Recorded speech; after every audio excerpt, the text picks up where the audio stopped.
ఆదిలాబాద్లో ఎండల తీవ్రతపై మరింత సమాచారాన్ని మా ప్రతినిధి మాంతయ్య అందిస్తారు.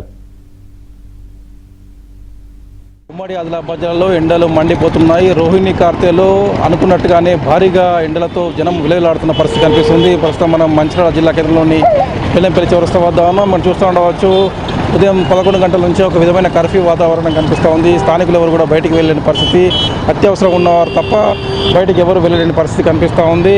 ఆదిలాబాద్, మంచిర్యాల, నిర్మల్, కొమరంభీం, ఆసిఫాబాద్తో పాటు అన్ని జిల్లాల్లో 4 జిల్లాల పరిధిలో కూడా ఇదే పరిస్థితి ఉంది. మైదాన ప్రాంతాల్లో ఈ విధంగా ఉండవు. అటు ఏజెన్సీ కొండ ప్రాంతాల్లో కూడా ఎండల తీవ్రత అధికంగా ఉంది. 45 ఆపై డిగ్రీల ఉష్ణోగ్రతలు నమ్ముతున్నాయి. రాష్ట్రంలోనే అత్యంత గరిష్ట ఉష్ణోగ్రతలు నమోదవుతున్న పరిస్థితి కనిపిస్తుంది. ప్రతిరోజు కూడా 5 నుంచి 10 మంది వడదెబ్బతో మరణిస్తున్న పరిస్థితి కనిపిస్తుంది. గత వారం రోజుల్లో కూడా వడదెబ్బ మరణాల సంఖ్య ఉమ్మడి ఆదిలాబాద్ జిల్లాలో పెరిగింది.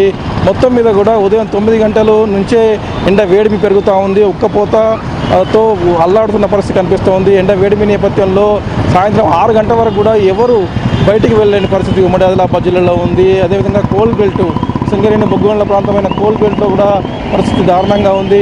బొగ్గుగనుల్లో పనిచేసే కార్మికులు విధుల ఏదైతే పని స్థలాల్లో ఇబ్బందులు పాలవుతున్న పరిస్థితి కనిపిస్తుంది. ఓపెన్ కాస్ట్ గనులన్నీ కూడా అగ్నిగుండంలా మారాయి. 48-49 డిగ్రీల మీద ఉష్ణోగ్రతలు ఓపెన్ కాస్ట్ గౌన్లోని గ్రౌండ్ లెవెల్లో నమోదవుతున్న పరిస్థితి కనిపిస్తుంది. విధులు నిర్వహించలేని పరిస్థితి ఉంది. ఏదైతే కార్మికులు పనిచేసేందుకు అవసరమైన ప్రికాషన్స్ తీసుకున్నట్టు అధికార యంత్రంగా చెప్తున్నా కూడా ఎండ వేడిమి పెరిగిన నేపథ్యంలో కార్మికులు విధులు నిర్వహించలేని పరిస్థితి కనిపిస్తుంది.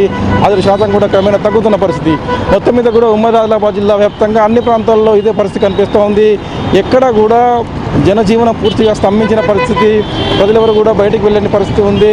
ఏదైతే అధికారులు చెప్తా ఉన్నారో ప్రికాషన్ తీసుకోవాలి, మరో 15 రోజుల పాటు కూడా ఈ విధమైన ప్రికాషన్స్ తీసుకోవాలని చెప్పి అధికార యంత్రంగా చెప్తుంది. ముఖ్యంగా వృద్ధులు, పిల్లల విషయంలో జాగ్రత్తగా ఉండాలని చెప్తా ఉన్నారు. మొత్తం మీద కూడా ఎండల తీవ్రత ఉమ్మడి ఆదిలాబాద్ జిల్లాలో అధికంగానే ఉంది. రోహిణి కార్తీ పోయే వరకు కూడా ఇదే విధంగా ఉంటుంది కాబట్టి ప్రజలు జాగ్రత్తగా ఉండాలని చెప్పి కూడా అధికార యంత్రాంగం కోరుతూ ఉంది.